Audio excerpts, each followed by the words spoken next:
Welcome to the Hey Docs podcast with your host, Jill Allen. Today, I am joined by Adam Braundmeier, General Counsel for the American Association of Orthodontics.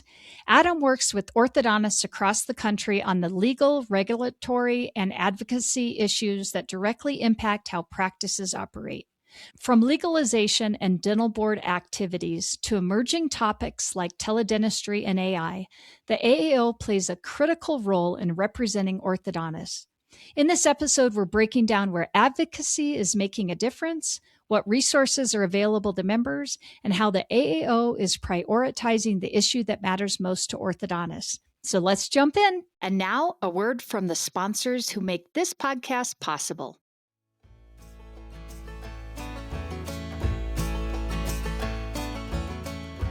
Are you thinking about opening an orthodontic practice?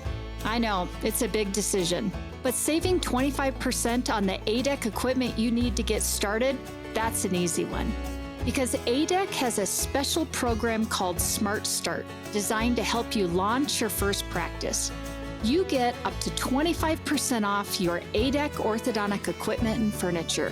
You also get complimentary services to help you run and grow your business. And my favorite part, access to the Smart Start pricing for 2 whole years after you open your doors. That gives you flexibility to add more chairs as your cash flow grows. It's pretty smart. As an orthodontist, you care about getting all the little details right, and ADEC really got it right with this program. So if starting off with a big savings on ADEC equipment sounds good to you, the ADEC Smart Start is definitely worth a closer look. Just follow the link in the show notes to learn more.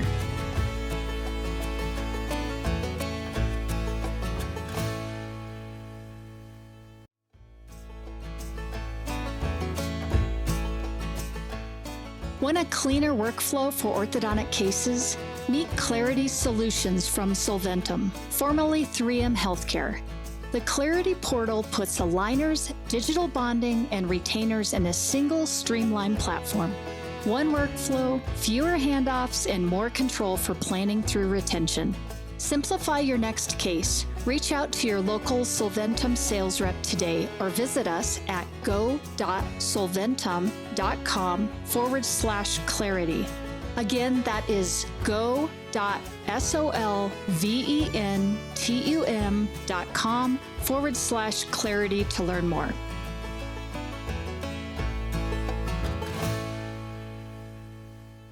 Adam, I am so excited to have you here on Hey Docs. Thanks for being here today. Yeah, thanks for having me. I'm looking forward to it. Yes. So the way I like to start off Hey Docs is to have our guests just share a little bit about themselves. And for you especially, I'd love for you to talk about your role at the AAO and the type of work that you guys are doing to help support orthodontists. Yeah, definitely. So just a little bit about my background. I joined the AAO in 2023 as an associate general counsel, working under Trey Lawrence, who I know you've met and spoken with. And when he rose to CEO, I applied for the general counsel role and got it. But prior to joining the AAO, I guess first going way back, I was a very non-compliant teenage orthodontic patient who was not a fan of orthodontists at the time.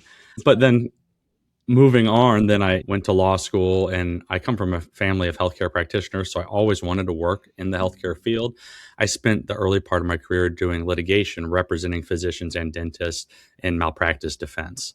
And like many of your listeners, if they're having to bill insurance companies, I'm sure they can relate. In private practice, I got a little tired of having to bill my time and deal with insurance company and navigate that. I just wanted to focus on the law instead of the business aspect. So when an opportunity arose to go in-house and still work with healthcare providers, I jumped in. Yeah. I love that. And I always love the journey that people take into our industry. It's really fun to see. And congratulations on getting the role. I think that's super exciting. And I know I refer a lot of my doctors when they have questions back to counsel, and you guys just are such a wealth of information. So thank you for what you guys are doing, and you especially, but the whole team, what you guys are doing in that space for our docs. No, absolutely. We have a great team here, and I think we all enjoy working with the orthodontists. They're a very engaged group. And I should add, I've retreated since joining the AO, and so my current orthodontist needs to know that I am very compliant now. I love that. I love that. That's good. I'm sure that they will appreciate that. So let's start off by just talking about what you and your team do, what advocacy looks like, and just kind of what that means when you guys are working with the agencies out there and the dental boards and all of that. Yeah, so I guess I'll back up one step is I actually have a dual role here. So as the general counsel, that's largely an internal facing role where I manage all the legal risk and legal compliance of the association, managing contracts, managing the association as an employer, everything there to make sure it runs smoothly. And then I'm also part of the advocacy team. And that's where I work with a team of very talented individuals and the other in-house attorneys here as well to work with regulatory agencies, legislators, and our members largely to try and affect change where we can.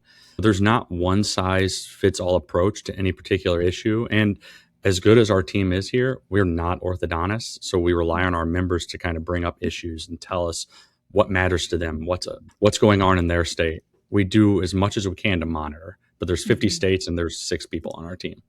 So Yeah. So we really do rely on our members. We have our what we call our National Advocacy Network, which is a member-driven part of the advocacy team. It's all volunteer orthodontists that take on different roles to help us in the various states. And we rely heavily on them to tell us, hey, I was at this dental board meeting and this was what was brought up, or I got the dental board agenda and they're talking about specialty advertising. Or we have a lot of members that know legislators and we're roommates with somebody that's now in politics and they get wind of something and tell us this law has come up and I think it's a problem for us. It's really member driven. They kind of guide us and then we help lay the groundwork to keep them engaged and support them in advocating for themselves. Yeah, that's great. And then, so kind of talk to me about like how that kind of moves into with, as we've got the volunteer orthodontists that are kind of working as that pillar for their state or whatnot. How does that then kind of translate down into all of the other members of AAO? I'm assuming within each state, it kind of, if we hear something is coming or we need to be aware of, it kind of gets rolled out more specifically individual, or can you kind of tell me how that works? Yeah, just to kind of use an example, one thing we're currently actively working on is the rules and regulations around specialty advertising, which at the state level are largely governed by the dental boards. Ohio is a state where we're very active right now because unfortunately there's groups that see being able to say that I'm an orthodontist or I specialize in this area of dentistry. They see that as simply a marketing tool. Whereas our members know that, there's more to it than just marketing. It really relays what their training was and distinguishes them from somebody with maybe lesser degree of training. So what happens though is we get wind through a member that lets us know, hey, the dental board's opening up the regs. They'll tell us they're wanting to change the definition of what a specialist is. From there, we get to work engaging with our National Advocacy Network. We call it our NAN and help push out the message. We'll craft the message, help them personalize it to share with their colleagues. We'll also put information out through AAO resources, whether that be social media or through the e-bulletins that members can get every week.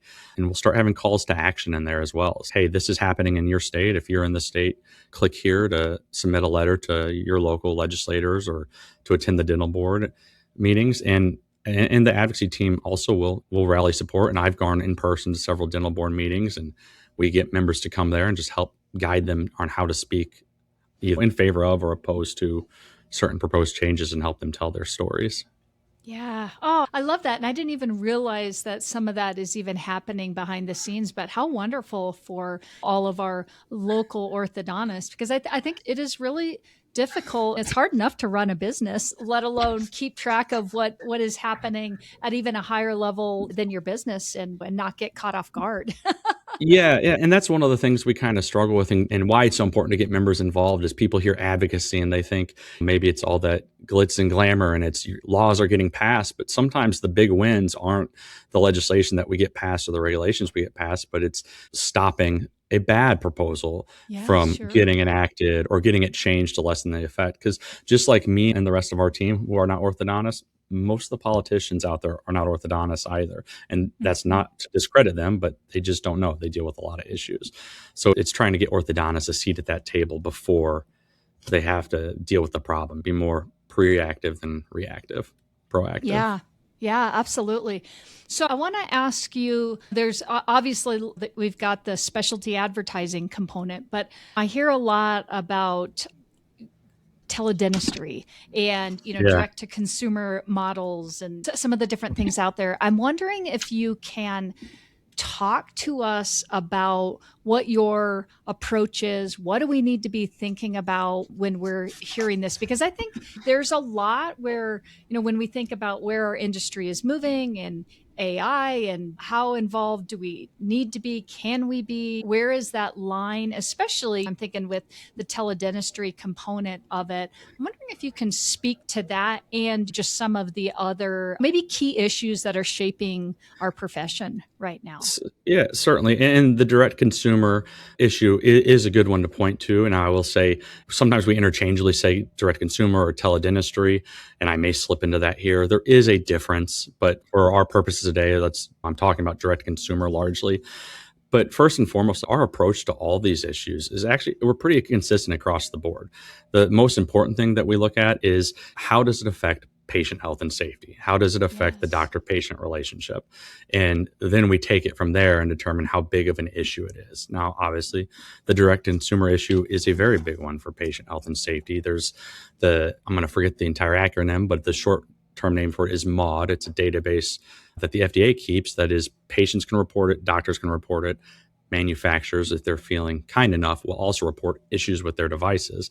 And they can relay out there all kinds of issues that patients have had from essentially self-treating. But to that, it's important to know also that we're not anti-innovation. We're not anti-technology.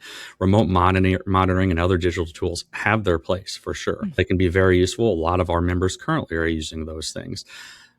What's important, though, is that orthodontics and orthodontic care remains part of healthcare, that it's not marketed like a consumer product.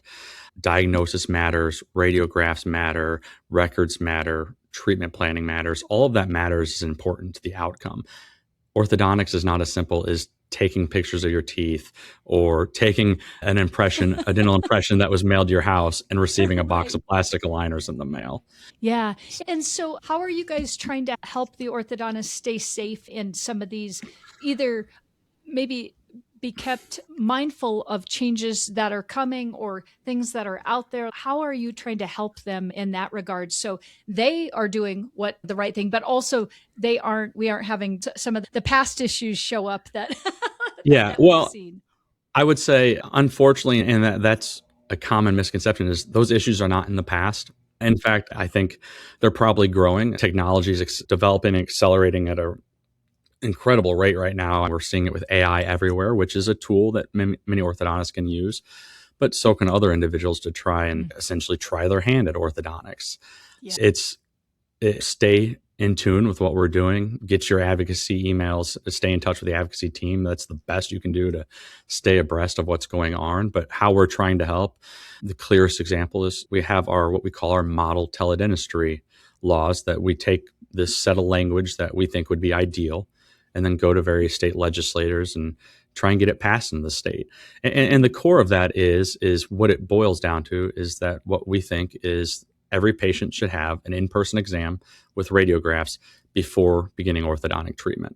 And really, we stop there. That doesn't mean that we don't think in-person follow-up exams are important, but there has to be some level of floor. And the best way to Sure. protect patients is to make sure that a licensed provider has, as I know some of at least the dental students will say, has got their fingers wet and Yeah, and sure. checking Yeah. out the patients before engaging in this treatment. Because there's so many things that the orthodontists know that I can rattle off, but don't really have a true understanding of, that can harm a patient without actually seeing it or without having the x-rays. If you go to that MAUD database, there's several cases of unerupted teeth having spaces closed over them because there were no radiographs. Yeah. Yeah. So we propose that language, and we could go into more detail if you want, but it's, again, not trying to stifle innovation. We have carve outs for emergency exceptions, public health, to ensure access to care for public health situations when needed. But access to care is not the same as access to quality care. Yeah. Yeah. That's great. And now a word from the sponsors who make this podcast possible.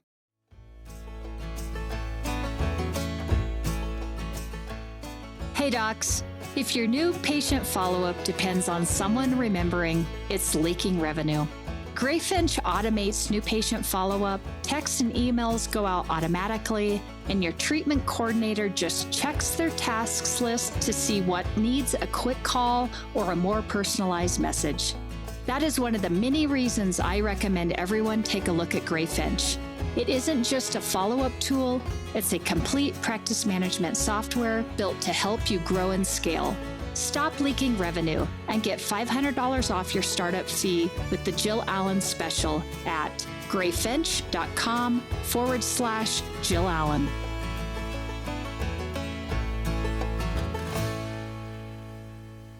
Let's talk a little bit about student loans. You want to dive into that one a little bit? I know for a lot of my startup doctors, that's like,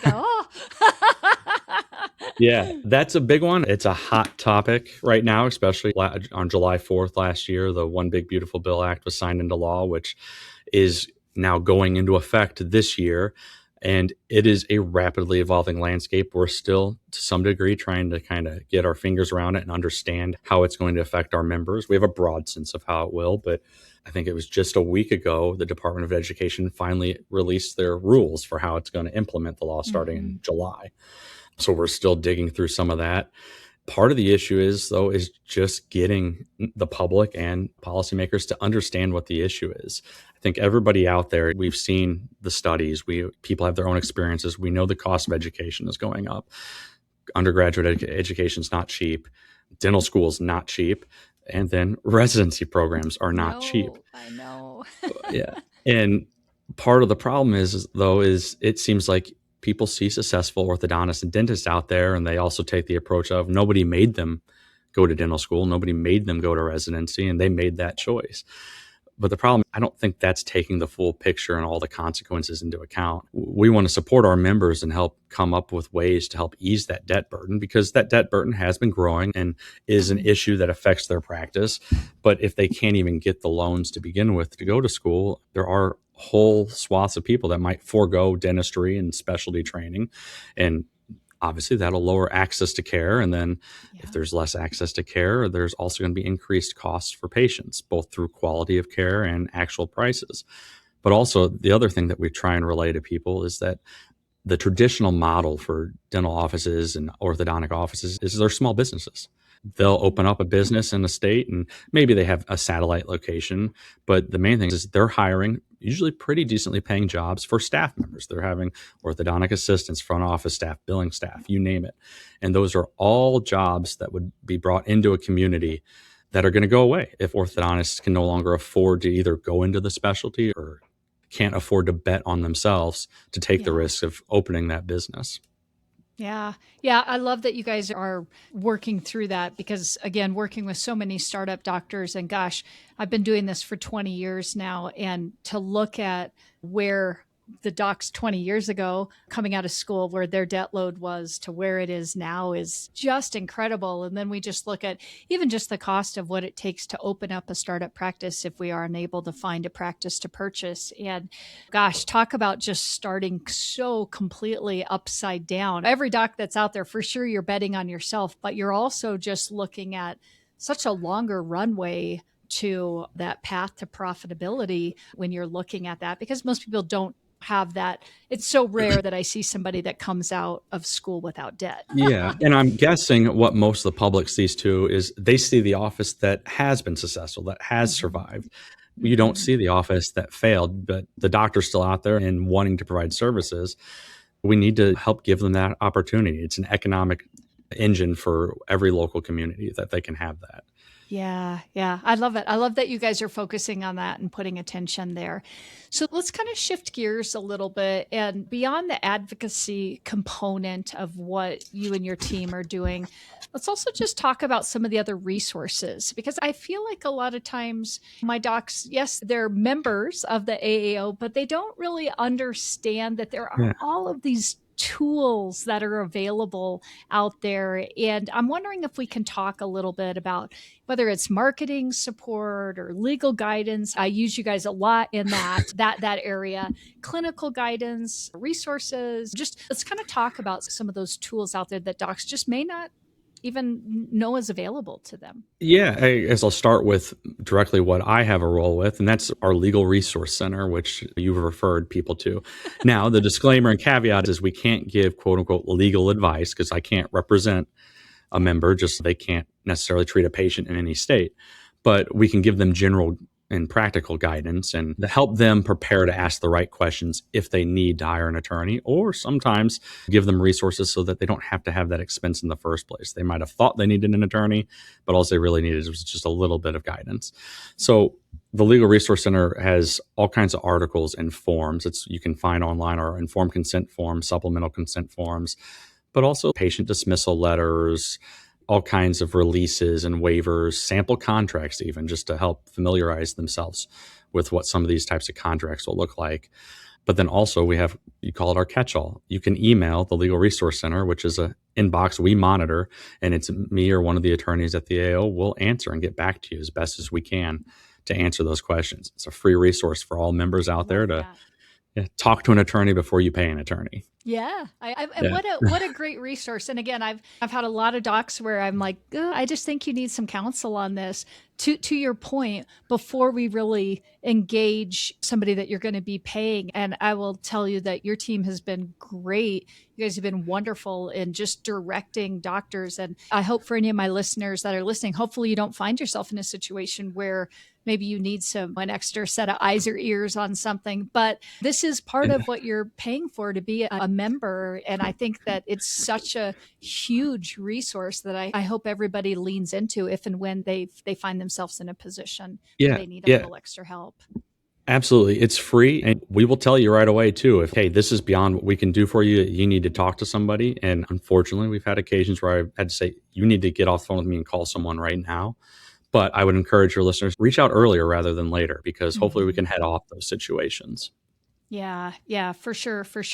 And I just want to go back to the resources too that you guys have. That's something that has definitely evolved over the years. When you think about what our old school consent used to look like when we were primarily just doing auxiliary brackets and whatnot, to now we've got consents that go the gamut from, all the different things. And I think, again, what a wonderful resource just to be able to either download, or you could still do printed material that's sent out as well. I think I'd love it if there's anything new in there that you think is worth talking about, because again, as things change, I think sometimes we forget, or maybe don't even realize that there may be a new consent form that we should be thinking about or talking about.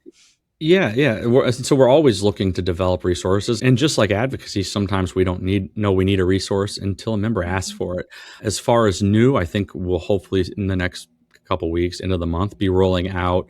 It sounds simple, but it's a form that would allow offices to handle it more efficiently and have a record of consenting to a non-parent bringing the patient in and making those treatment decisions for whatever limited number of days for a particular visit, whatever it may be. It's something that truthfully most practices probably don't think twice about, but it's a form that if it becomes an issue, it's there that you can provide your patients and have them sign out.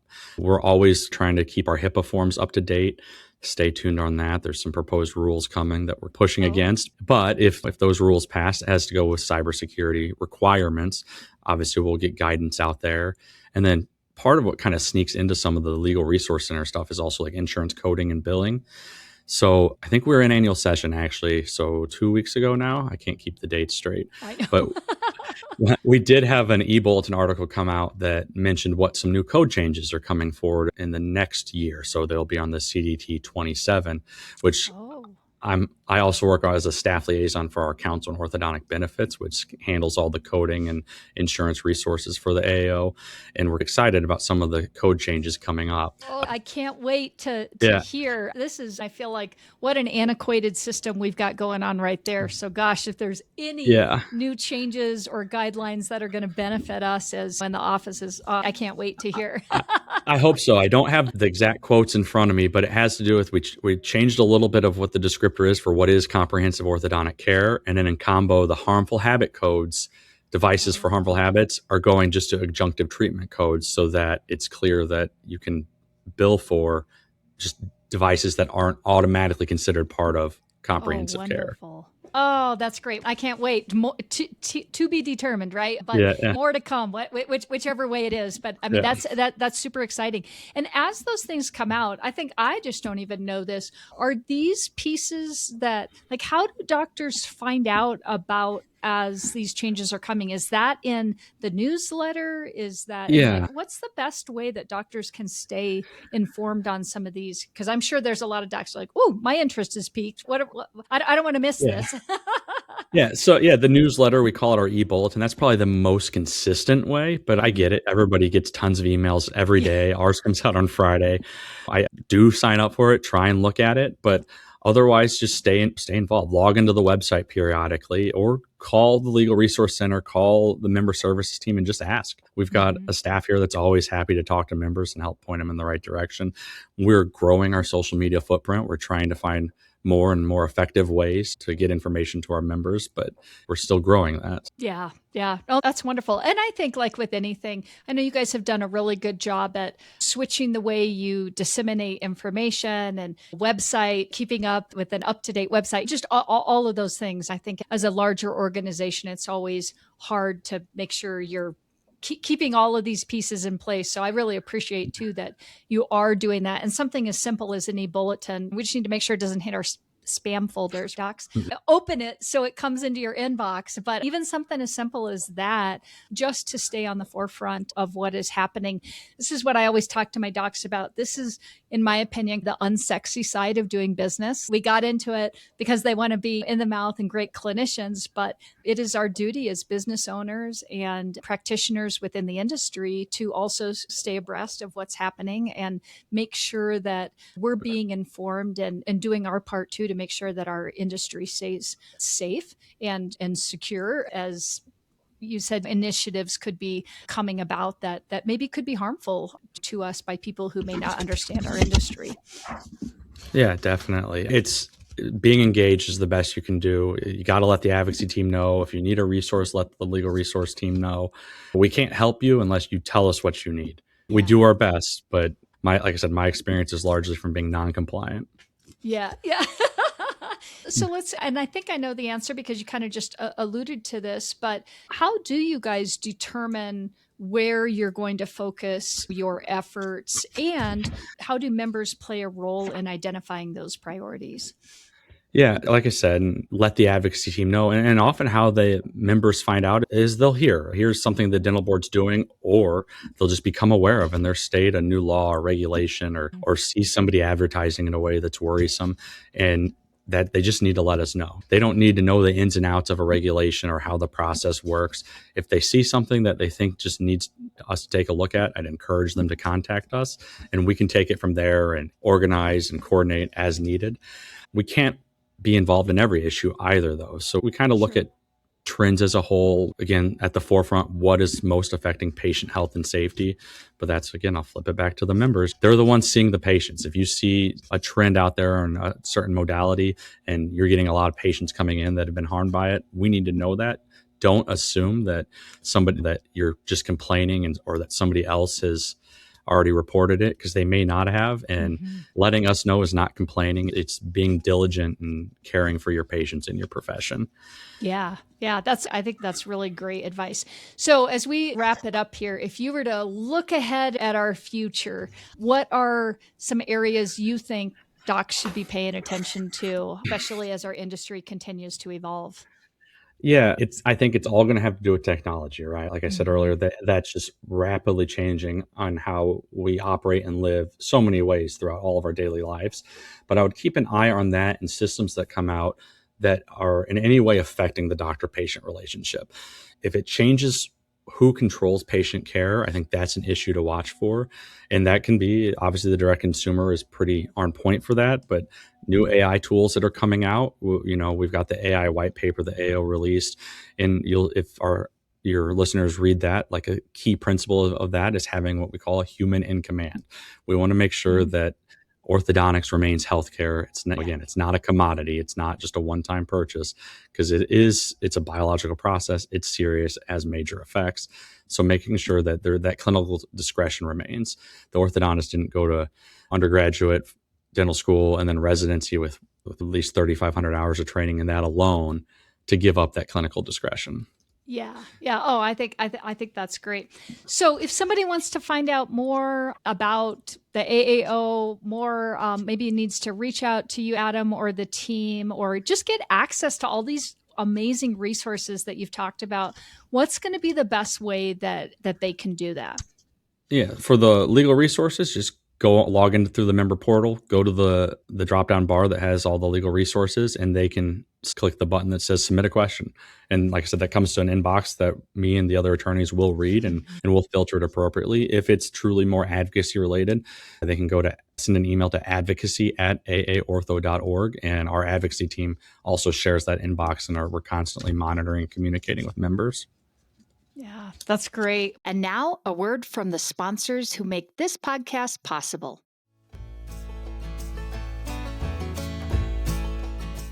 Hey docs, let's talk about Smile Suite, because it's not just another scheduling system. It's a game changer in the world of new patient management. And as a proud Smile Suite partner, I've witnessed the incredible impact it has on practices of all sizes. Smile Suite means your new patient calls and web leads are expertly handled 7 days a week, even during nights and weekends. And they offer top-notch customizable presentation software and seamless post-consultation follow-up. It's like having a secret weapon for your practice's success. Curious? Dive into the revolution at getsmilesuite.com. And don't forget to mention Hey Docs to unlock some extra goodies. Elevate your practice with Smile Suite, because every smile deserves a suite of excellence. Again, thank you for just everything that you guys do as a whole for the industry. And I will say one more time, you guys have just been lifesavers for some of my docs when we've just had those questions that are like, maybe we just need to get an extra set of eyes and ears. So thank you. Thank you for that. Of course, happy to do it. Yeah. So the way I like to finish up here with Hey Docs, if you're ready, I'm sure you know this, is I like to do a little speed round. Are you ready? Are you ready for this speed round challenge? As ready as I'll ever be. All right, here we go. What is one business trend you think more people should be paying attention to? Say practice consolidation. And that's not to say that consolidation, OSO, DSO is good or bad, but it's different than what most people think of in the traditional model. So they just need to be fully informed on whether or not that makes sense for them, and not jump into something just because it's the first offer that comes along. Oh, that's a good one. All right, how about this one? What is the most unexpected lesson you have learned so far in your career? That as an attorney, legal accuracy is really only part of the job. You can be as accurate as you want, but if it's not relayed in a way that matters or that people are going to read, your memo, your writing, your opinion becomes an expensive paperweight. Yeah. Oh, that's great. That's great. All right. And the last one here, if you could give your younger self one piece of advice, what would that be? Yeah, and hopefully everybody could take this to heart, but that's be clearer earlier. Don't avoid conflict just because it's uncomfortable. Problems don't get solved just because you're being polite and trying to beat around the bush on a particular issue. Yeah. Oh, that's great. Adam, this has been such a pleasure having you on Hey Docs. Thank you so much. And again, congratulations for stepping up and being in the space that you are. And I look forward to having you on Hey Docs again. Yeah, thank you. Anytime. It's been great. All right. Until next time. Bye.